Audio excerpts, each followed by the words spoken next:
typically properties are not exposed to the right amount of people just by its regular, normal, natural marketing that real estate agents usually do. It's usually not enough to really move the needle for the seller.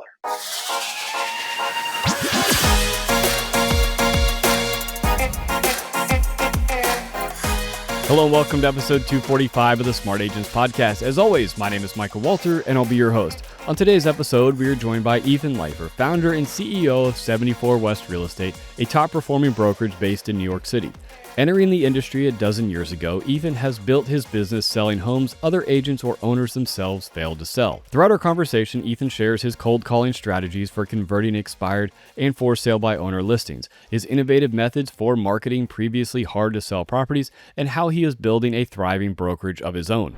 But before we get on with the day's featured interview, if you or someone else on your team has an incredible story of real estate success or tips to share with our community, send us a message to feedback@smartagents.com. We're always on the lookout for new guests to inspire our listeners. And lastly, if you enjoyed this conversation and want to hear more, be sure to subscribe to the Smart Agents Podcast. We stream on all major podcasting platforms such as Apple Podcasts, Spotify, Amazon Music, and YouTube. All right, let's get on with our conversation with Ethan Leifer. If you'd like to connect with or follow Ethan, I've included links to his social media channels in the episode description.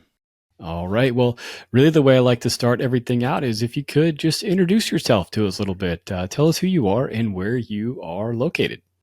Sure. My name is Ethan Leifer, founder and CEO at 74 West Real Estate here in beautiful New York City, in Manhattan, the Big Apple. And we service all of Manhattan, Brooklyn, and the surrounding areas as well, Queens and Long Island. Been in the business for about 12-ish years now. And we launched 74 West in July of 23, so a little over a year and a half, and it's going great.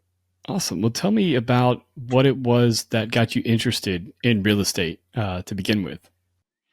I'm definitely not a 9-to-5 type of guy, and just I think it really tends to do very well with what I consider my strengths and what I enjoy doing, and that's meeting new people, talking to people, and helping people, and building relationships, and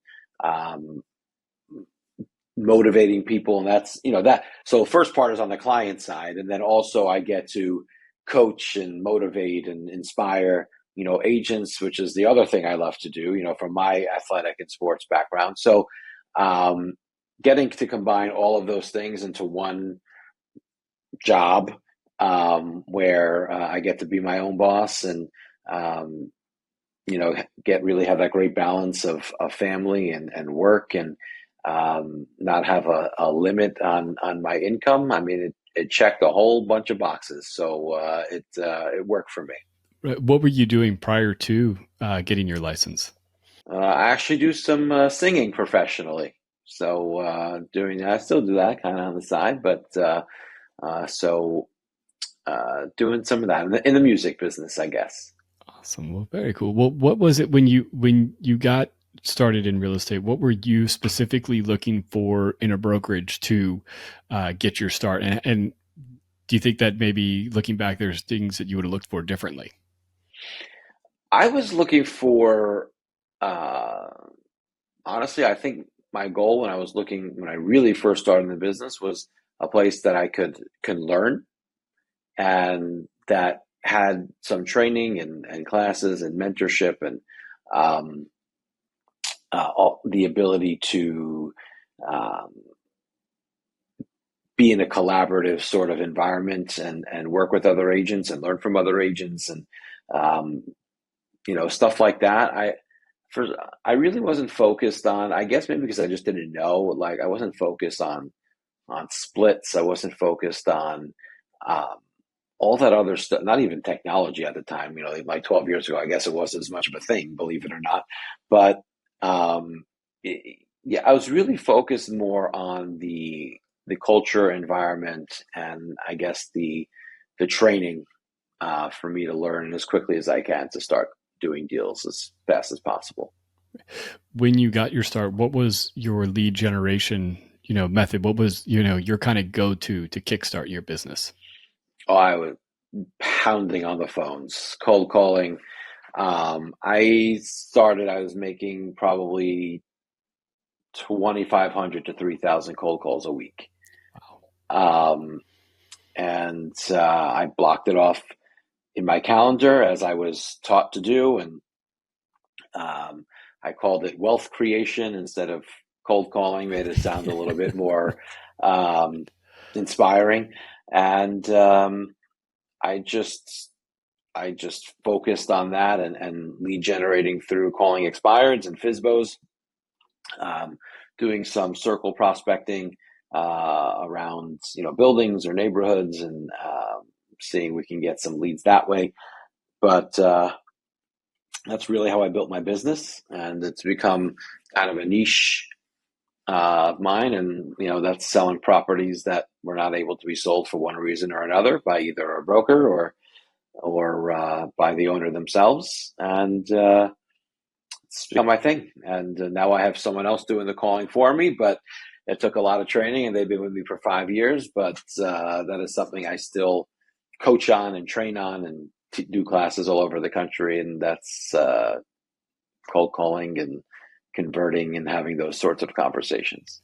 Right. So when you were making these cold calls, especially, early on in your career, maybe you didn't have a big, book of business, or big, maybe there just wasn't all the proof of your abilities when you first started. What were those conversations like when you were first getting started calling those folks that maybe weren't able to sell their homes with an agent previously? Well, so the first brokerage I was with, I did join Keller Williams initially. So there was at least that recognition. If it couldn't be me, then I guess initially it wasn't going to be me. At least that got me a conversation or in the door. And then once I was able to meet them, then my ability to sell and convince and influence their decisions, once they met me, it just became then more about me. But definitely, using the Keller Williams name in the beginning when I was brand new, definitely helped get me in the door in the beginning, and at least probably some undeserved respect. But once I got in the door, that's really where I was able to just make it about me. And ultimately, I firmly believe that they hired me for me and not, for Keller Williams. Right. Making that amount of phone calls every week, were you able to do any kind of background research on any of these leads, or was it really just kind of having to go through your scripts that you had practiced and kind of, those first couple opening lines to break the ice with these people? I'm pretty good at going off the cuff a bit, and I became very, very good at matching and the personalities of the people I was talking to. I was able to do a lot of mirroring. I became very good in the first few seconds of identifying what kind of person am I talking to right now, and kind of being a chameleon and going into that, whatever would be necessary for them to trust me. So that's kind of what you have to do. It's that NLP stuff. Every day it happens to be true. People want to work with people who are like them, so the less threatened they feel, the more likely it is that they're going to invite you to their home and talk to you. So I didn't get to do a lot of research on the people. Obviously, I had information on the property pulled up, as I was calling. I did use a dialer, so the dialer was going through, and I basically used the first 3 seconds as I was saying hello to quickly get the address up there and have the information. But yeah, I couldn't really vet who I was talking to. The owners, I knew nothing until they answered the phone, and then I had to trust my skills and ability to identify, this is the kind of person I'm talking to. This is this is the rate of speech I need to have. This is the how I need to mirror and do what they're doing, and get them to trust me. And it worked. I had a pretty high appointment setting percentage from the calls. Yeah, I have to imagine your performer background helped you, allowed you to be able to kind of impromptu, make those changes on the fly. 1,000%. 1,000%. I'm very comfortable not working off a script, kind of just going. And to me, it's actually more natural. I think the people appreciate it more and they can relate to it more. They also very often don't feel they're getting sold something, the more natural it is. So I think that definitely helped. And how important do you think that is, coming across as that person that's not trying to sell them on a service right out of the gate? Because, those expireds, they're getting pounded with phone calls, especially as soon as that listing comes up expired, or maybe, those FSBOs that, they've been on the market for a little while, they're starting to get hounded and maybe they're getting frustrated. And the last thing they want to hear is somebody selling them on why they need to be hiring you. Yeah, well, they're all, listen, anybody you talk to, they're only thinking one thing when you're talking to them, and that's, what's in it for me. So, the more you can make that obvious and try to add value to what they're doing and making about them and not about all you and your accomplishments. And, real estate agents have a habit of doing that. They just yap, yap, yap. They talk. I made it my business to ask, questions, open-ended questions, things that would dig a little bit under the tip of the iceberg to get a little deeper. I would always, repeat back what they would say, so they felt heard and understood. And I think they understood that I was really trying to help them. But definitely, there was a lot of, getting that sense of like, oh, another one of you are calling me. And, there was that sense. And then, you had to quickly kind of give them the feeling and the impression that you were there to help them. And the more you're able to do that, the more success you'll have and better conversion you'll have. Right. And when it comes to that conversion, what were some of the things that you were doing, maybe specifically for the for sale by owners, to get them to not just take that appointment with you, but then eventually, decide, okay, we're going to go ahead and list with an agent and you're going to be the person that does it? So my FSBO strategy it's kind of like, I guess it's three parts. So the first part, I figured out, and this obviously came with experience and kind of gathering my own data because I made a lot of calls. FSBOs were not really interested or serious or about entertaining a broker until about the 30-day mark of being on the market. Before that, maybe, I would call and I would strictly try to provide something of value. I wouldn't even push a meeting, push anything. Hey, I do some business in the area. I just happen to have this market analysis of your property here. I would be happy to send it over to you. Would you want to see it? Oh, sure. Great. Send it over. And then I leave it alone basically until I see that they're still in the market 3 to 4 weeks in. At that point, I'm calling to make sure they are aware of the pain that they are experiencing, right? So I'm making sure they're aware that, either they're where they stand as compared to the days on market. Oh, you've only had 2 offers so far, or 2 showings so far, or no, you haven't received any offers. That doesn't sound right in this market, right? So I'm trying to make sure they're aware of the pain they are feeling. And ultimately, I'm also trying to get them to understand the difference of what they are trying to do versus what an agent can do for them. And I'll explain to you what that means. I'm very big on analogies. I like analogies a lot, and people understand them. So I always say to them and say, hey, let's say you wanted to go in and buy a Rolex, right? You want to buy yourself a beautiful watch. If you went into the Rolex store on Fifth Avenue in New York City, and you went to buy the Rolex, and there's a salesperson there, and you ask them, how much is it? They tell you the price. there's not the thought of feeling goes, oh, I'll give you 20% less than that. And they'd laugh at you and tell you to leave the store, right? There's not that. It's like, here's the price. It's not a higher or lower game. It's a yes or no game, right? Do you want it or you don't want it?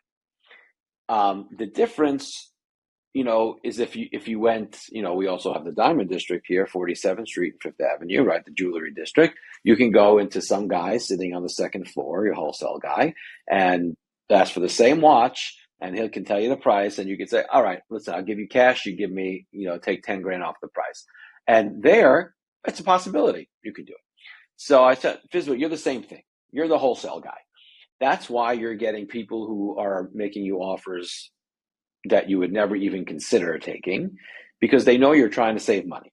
They also, believe that they're coming directly to the owner. And generally in business, you're going directly to the owner. There's that negotiating possibility. When you put someone in between you and the client, a salesperson, someone who's going to represent you, there's less of that expectation. And which is why, which is why that homes sold by real estate professionals sell for much higher than for sale by owners. And they're just getting a different quality of person coming through the door. And I think combine that with a very unique, I think to me, contract clause that I put in, which was that you can terminate my contract at any time with 1 week's written notice. I think that, because I think their biggest fear is long-term contracts on top of commission. So I think once they understood that, and I was able to say, look, I put my money where my mouth is. I'm a big believer in accountability. I'm going to spend all this money on marketing and you can fire me tomorrow, right? No questions asked. So I'm the one taking all the risk. You have no risk. You can fire me tomorrow. You can fire me in 3 months. You can fire me in a year. Whenever you want, you can fire me. I think that, in line with them understanding the difference of what I explained to them about how their house is viewed in the market, really enabled me to convert a lot of FSBOs, a lot. Yeah. And then, it's one thing to convert, both the expireds and the FSBOs into listings, but then it's another to actually go and, market these homes and get them sold, especially these homes that, were on the market for, a long time or maybe expired. What were you doing, or what do you do that is different and to help get these homes that, maybe were not viewed as the prime properties? What are you doing to get them viewed that way? Yeah, so I think a lot of it also just is that they were not viewed in general enough. And what I like to call virtual showings, eyeballs on it. And I think that I separated myself in that I went above and beyond the typical agent who just did we're going to put it up on MLS and pray that the buyers show up. Right. And like it syndicates to here, there, and everywhere and all that. So I decided I was going to spend more money than any other agent in marketing. I was going to do more stuff. And we all have access to the same photographers, same videographers. We all have access, right? It's just what you do with that collateral that makes the difference. And I became a big believer and utilizer of digital ads. And, that's more now. Back then, I would then make a million more phone calls than anybody else. And so that's how I exposed the property, is that I would call everybody and tell them about it. So I wasn't strictly depending on the people who were going to MLS or Zillow or whatever and searching for property. Now I use digital ads, which have been an amazing source of just getting people aware of the listing. And so we draw like this invisible radius around the building or house or the property. And anybody who enters into that radius, I make it as big or as small as I want. I can do it anywhere. It doesn't have to be around the building. I could be a different neighborhood. If I know someone from this neighborhood is moving in, a lot of people moving to this neighborhood, I'll do it there too. Anybody who enters into that radius was going to get hit with an ad for the listing on major websites like ESPN.com, FoxNews.com, CNN.com, NewYorkTimes.com, WallStreetJournal.com, NewYorkPost.com, Yahoo.com, all these major websites with a link back to the original listing page. And so what that did was, so anybody who lived in that radius, worked in it, if they were on the subway, if they were in a taxi driving through the neighborhood, they were walking through the neighborhood, anybody who entered at all into there was getting hit with the ad for the property. And then, so naturally, it's a numbers game. So the more people who are aware of the listing, the more people we're going to get through the door. The more people come through the door, the more interest, the more offers, the more money. So it's that domino effect down the line. So my goal was to get as many people aware of the property as quickly as possible, even if it was on the market before, because the chances are is that most of the people that I'm exposing it to didn't even know about it because they were not actively looking for real estate at the time. So now you get people who are like seeing it like, oh, my daughter's getting married, I'm going to send this to her. Oh, my sister's looking for a second home in the city, I'm going to send this to her. And so, the game of telephone, or all of that starts, all the dots start getting connected. And you add that on top of the normal exposure of MLS and all of that stuff and all the people who are actively looking. 99% of the time we increase traffic from the previous broker by a significant amount, and certainly from what the FSBO was doing, because they couldn't market the property really anywhere.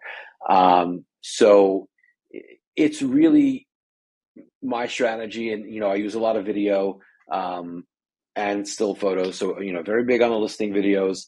That tends to do a little bit better, and we really just blasted out the properties to as many people as possible. And that was a strategy that worked, because I definitely found that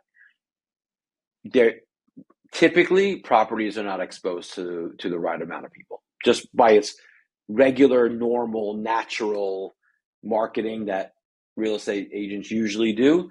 It's usually not enough to really move the needle for the seller. Yeah, absolutely. I mean, I can definitely see how by doing that, you're opening that listing up to a much broader client pool and potential buyer pool than the people that are, the ones that are surfing the Zillows at night, if they're thinking about making that move. I really like that idea. And honestly, in my area, I don't think I've ever seen a retargeting ad going directly back to a particular listing. Yeah. So, then we retarget them. So we do the digital ads, and then they're getting retargeted too. So anybody who's clicking on the ad, and they're going to the site, and then they're going to get hit again and again and again. So, it's nonstop. So, we are typically well below the average days on market because we're exposing it to more people in a shorter amount of time. Yeah, and I have to imagine, anytime you're going into any kind of listing presentation, now you're able to show those graphs of the amount of, the eyeballs that are on there and the significant drop in days on market. So yeah, I really like that. Yeah. I think that's really, and then you tap it off with, and by the way, if it's not, you can fire me tomorrow. So I have no reason to lie to you. So it's like, here's all the stuff. I'm telling you the truth because I'm also going to show you this, which says I'm going to spend all this money, but you can fire me tomorrow. So, it's a pretty good combination of having the track record and also being willing to put my money where my mouth is. So that typically has provided pretty good results for us. Right. Talk to me about the decision to launch your own firm and how that came about, and what you did with that. Yeah. So prior to launching 74 West, I was with Compass for 6 years. So definitely familiar with the big boys and what they do. But then I was approached by Side. Familiar with Side? No, I don't think so. No. So Side is a company out of California that they partner with top agents around the country and help them start their own brokerages. They provide a lot of the infrastructure, so they're more like a service, a lot of the infrastructure, that one needs, like the headache. So they provide like a managing broker, they provide legal, they provide a tech stack, they provide, they help brand, they help come up with the name, all those things. I own the company 100%, but they are kind of a service, kind of powering the brokerage from behind. So they now have like 600 brands around the country and almost 5,000 agents. So they're only like 10 years old. So it's some very, very big, successful independent companies are with Side. So they approached me and thought that I would be a good partner for them. For me, it was a no-brainer. I ran one of the biggest, most successful teams at Compass. Like I said, I love the managing of people, the inspiring, getting my agents more productive. This was my dream to have my own brokerage in New York City. It's very difficult because, these very big brands are so dominant here. But now we have now like almost 10, I think, side brands here in New York City alone. So it's starting to catch on here with our boutique models. And we're just able to provide so much more to the agents, and really they don't feel lost. They don't, unless you're like top in these companies, like they just don't pay attention to you. It's very easy to get lost. So they're getting a lot more mentorship. They're getting a lot more hands-on sort of help with closing deals and talking to clients and collaboration and in culture and more opportunity. So, for me, doing all that work that I do and putting all the time that I have, just to do it for someone else seems silly to keep doing it. But now having the opportunity for a company I own 100%, for my family, for my kids, have something to leave for them one day, and or whatever I wanted to do, and be able to do business my way without any red tape or bureaucracy or anything like that, has been a dream come true. And it's only been a little more than a year and a half. It's been amazing, and I can't wait to see how this goes. Yeah. How many agents do you have working So with you? we're around 10 right now. I've been very, very selective. I've said no to a lot more agents I've said yes to. My goal is to be at 30 by the end of the year. And the end goal is probably somewhere like 75 to 100 agents. Yeah. And, like you just said, really being able to focus on your individual clients' needs, but then also your individual agents' needs. How important is that? That the training of the agents you bring in, and then you like you talked about the being very selective on who you bring in. Yeah, I'm told from the agents that it's very important to them. I mean, most people I talk to, this is what they're missing. They feel that mentorship, and even I'm not even talking about new agents. I'm talking about experienced agents who just want to bounce ideas off somebody, who just say like, you know what, I haven't sold a property in this price point before. Ethan, can you come with me and help me pitch the listing to the sellers? I'm happy to. Like, I don't take any more money off from it. Like, it's my job to help you get as productive as possible. So with these new buyer agreements, I've already several times had to get on calls with agents with their buyers to help explain it and sell them on it and things like that. So I'm told by the agents themselves that this is a very, very important thing to them. I think for all the things that we give here and offer of opportunities and technology and this and blah blah blah, I think myself probably is the most valuable commodity here as far as what I give to the agents and the hands-on and weekly meetings and trainings and all of these things. I honestly think that they're priceless, and that's not my own. It's not me tooting my own horn. This is what I hear from the agents. This is what I hear from them, and I know their business better than they do. Like, which contracts they have out, which, who their active buyers are and sellers are. I'm like, oh, you forgot that one. It's like, oh yeah, how do you know my business better than I do? Like, yeah, well, it's my job to know. So, so I think just having somebody who really cares about their success, I think is a major difference between the bigger firms and us. Yeah, and you mentioned doing weekly meetings. Do you do some really hands-on training on a regular basis, and have you kind of built your own playbook for onboarding agents in the continued education? Yeah, we have an onboarding playbook for sure, but we have a weekly meeting, and I integrate into there.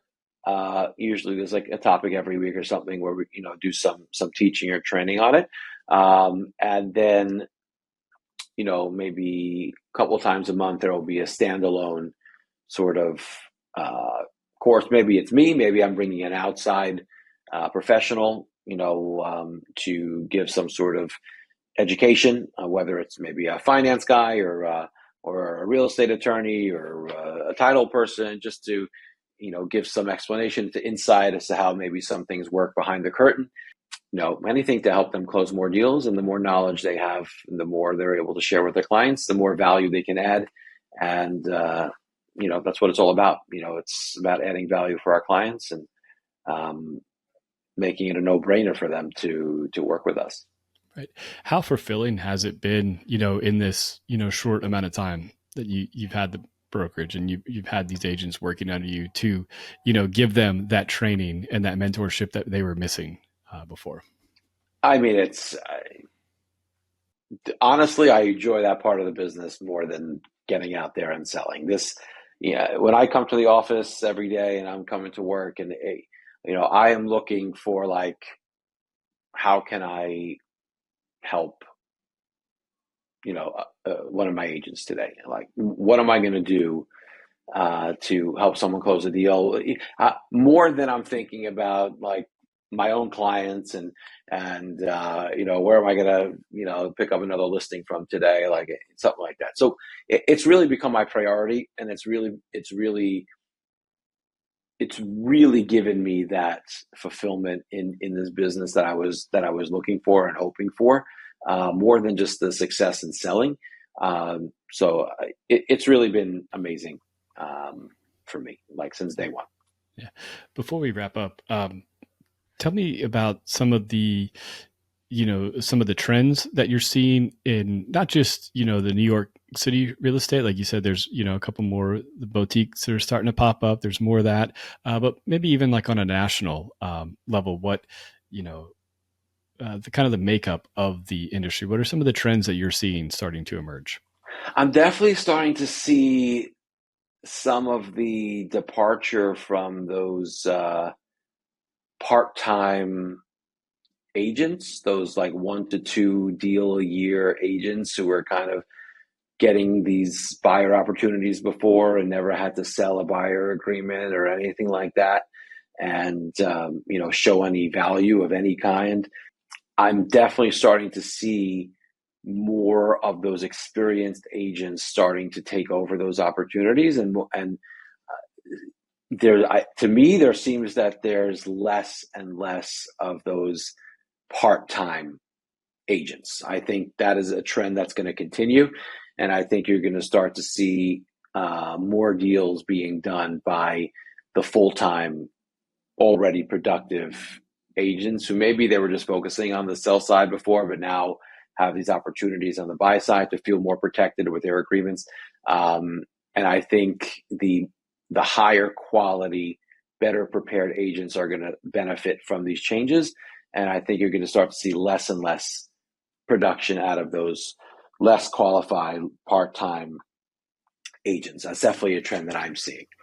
Yeah, absolutely. I think, and with the full-time agent, being able to provide that value to their client and really show that this is how they make their money and how they provide a living for their family. They're not, this isn't that part-time gig. I think is so important, especially in fluctuating markets as well. Yeah, for sure. For sure. Awesome. Well, where can people connect with you and learn more about your brokerage if they are listening to this?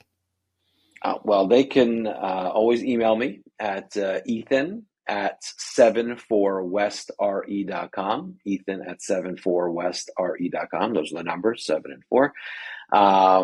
You can also find us at Instagram at 74west _real_estate. Or you can, my personal Instagram, Ethan Leifer 313. You can find us anywhere. We love to connect with you, even from all over the country. Happy to answer any questions about cold calling or anything like that. Always happy to help, give some advice or whatever anybody needs. Awesome. Well, thank you so much for taking the time to join us today. Yeah, Michael, I appreciate it. Thank you so much. It was great meeting you, and we'll talk to you soon. I really want to thank Ethan for taking the time to share his tips for winning and selling properties others fail to sell. Remember, if you'd like to learn more or connect with Ethan, be sure to check out the episode description for links to his social channels. So once again, if you think you or someone else on your team has an incredible story or tips to share with our community, send us a message to feedback@smartagents.com. Well, that wraps things up for this episode, but remember, follow the show wherever you listen to podcasts and make sure to subscribe to the Smart Agents YouTube channel. Again, I'm Michael Walter, and we'll see you on the next episode.